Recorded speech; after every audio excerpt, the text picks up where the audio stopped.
Assalamualaikum warahmatullahi wabarakatuh.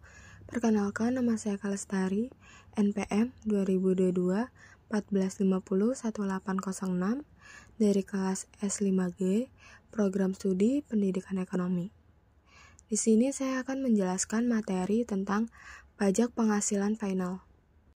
Pengertian: pajak penghasilan final adalah pajak yang bersifat final, yaitu bahwa setelah pelunasannya, kewajiban pajak telah selesai, dan penghasilan yang dikenakan pajak penghasilan final tidak dapat digabungkan dengan jenis penghasilan lain yang terkena pajak penghasilan yang bersifat tidak final. Pajak jenis ini dapat dikenakan terhadap jenis penghasilan, transaksi, atau usaha tertentu. Menurut Undang-Undang No 36 Tahun 2008, No 7 2021 Pasal 4 Ayat 2, penghasilan yang dapat dikenai pajak bersifat final, penghasilan berupa bunga deposito dan tabungan lainnya, bunga obligasi dan surat utang negara, dan bunga simpanan yang dibayarkan oleh koperasi kepada anggota koperasi orang pribadi, penghasilan berupa hadiah undian, penghasilan dari transaksi saham dan sekuritas lainnya, transaksi derivatif yang diperdagangkan di bursa, dan transaksi penjualan saham, serta penghasilan lainnya. Karakteristik 1. Penghasilan yang dikenakan PPh final tidak perlu digabungkan dengan penghasilan lain dalam perhitungan pajak penghasilan pada SPT tahunan. 2. Jumlah PPh final yang telah dibayar sendiri atau dipotong pihak lain sehubung dengan penghasilan tersebut tidak dapat dikreditkan. 3. Biaya-biaya yang digunakan untuk menghasilkan, menagih, dan memelihara penghasilan yang dikenakan PPh final tidak dapat dikurangkan dari penghasilan bruto. 4. Pengenaan diatur khusus dengan peraturan pemerintah. Berikut tarif PPh final pasal 4 ayat 2. Contoh soal.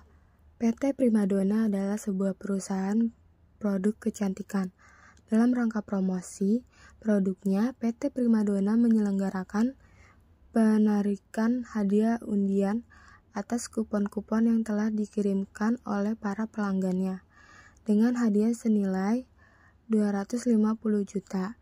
Dalam penarikan undian tersebut, nama Asri muncul sebagai pemenang hadiah undian. Berapakah PPh pasal 4 ayat 2 atas hadiah undian yang harus dipotong oleh PT Primadona atas penghasilan yang diterima Asri?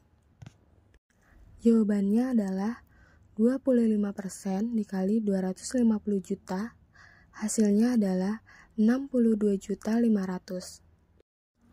Contoh soal kedua.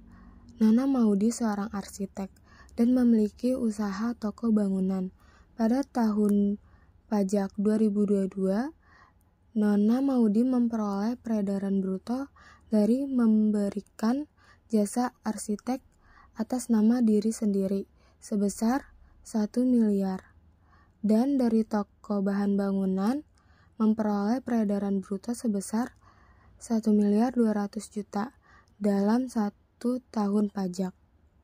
Hitunglah PPh atas penghasilan yang diterima Nona Maudi. Jawabannya adalah 0,5% dikali 1 miliar menjadi 5 juta atas jasa arsitek, dan 0,5% dikali 1.200.000.000 hasilnya adalah 6 juta, yaitu atas toko bahan bangunan. Berikut penghasilan yang diterima oleh Nona Maudi. Sekian penjelasan materi pajak penghasilan final. Terima kasih. Wassalamualaikum warahmatullahi wabarakatuh.